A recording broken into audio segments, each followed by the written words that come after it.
A very good morning and welcome. It's Jeff Laughton online, nice and early, Thursday the 14th of August, about 9:30. Well, you just know where I'm going to start today, don't you? You just know. Holly Doyle, another incompetent jockey. Now this is a jockey, we're not talking Eddie Greatrix standard or Rob Avlin. This is a jockey who's won 10 Group 1 races and 8 Group 2 races in her career. And yet when she goes to lowly Foss Lass, does not know how to remove a blindfold. She lost 8 lengths coming out the stalls because yet again an incompetent jockey goes to grab a blind, misses and has to get it at the second attempt. What makes it even worse is her excuse afterwards was that the blind was stuck. Well, let's call it as it is, Ollie. That blind wasn't stuck. It's tucked into the bridle to stop it flapping around. It's only held in. It's not fastened in. You just happened to try and grab it and missed. At least be big enough to say that that's what happened. But my anger really is with the BHA. There's no accountability. Now, we also had Eddie Greatrix last week at Brighton on Man of La Mancha, a well-back favourite. And Holly Doyle does exactly the same at Foss Lass on a very, very well-backed favourite. I personally had over £6,000 on that horse at 13-8 and it went off at even money. Now, I'm not saying for 1 second there is anything sinister, but it's a very easy way to get a horse beaten by not removing the blind. So is it just incompetence? What about the poor owner, the trainer, the punters? Apparently it doesn't matter. Just get on with it and accept it. Well, if you're going to screw up, especially on a well-backed favourite, at least come out and say, I screwed up.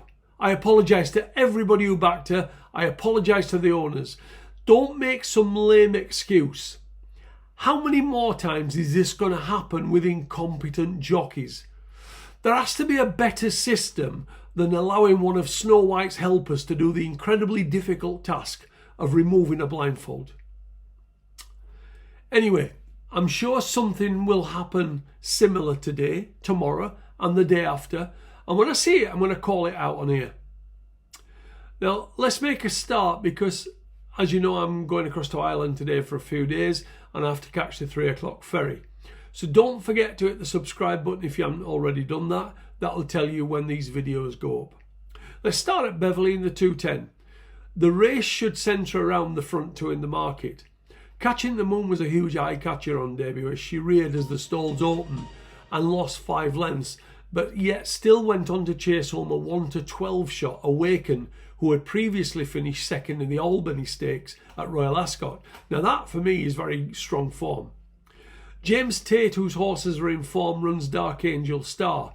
She ran well on debut over 6 furlongs at York and only tied up in the last half furlong.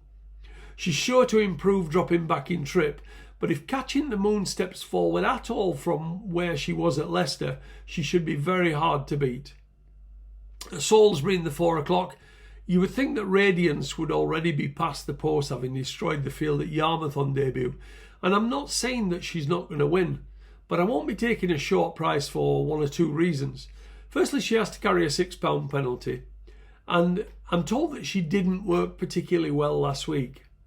I'm also told that Pintar is quite nice, as is David Manuzier's Briley, who they tell me is at least listed class, even though so far she hasn't shown it on the racetrack. I'm told that I can ignore her last run on soft ground at Goodwood and we will see a different filly today. In the 5:10, this looks a tight little handicap, but I was very taken with King of the Sea at Haydock on handicap debut. He had literally shown 0 in 3 qualifying runs to get a mark, but on handicap debut off a mark of 64, he was a very well backed 2-1 favourite, and they certainly weren't guessing because I thought he won with a fair bit in hand as the front two pulled 6 lengths clear of the third horse.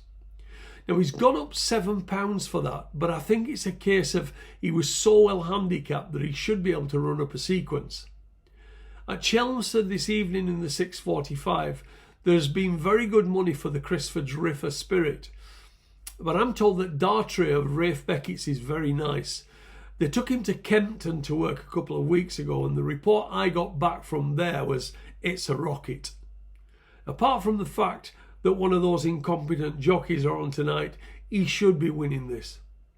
So that's it. That's all I'm going to cover on the day. I will try and do a video every day whilst I'm away. So hopefully I'll speak to you at the same time tomorrow. Many thanks for dropping by.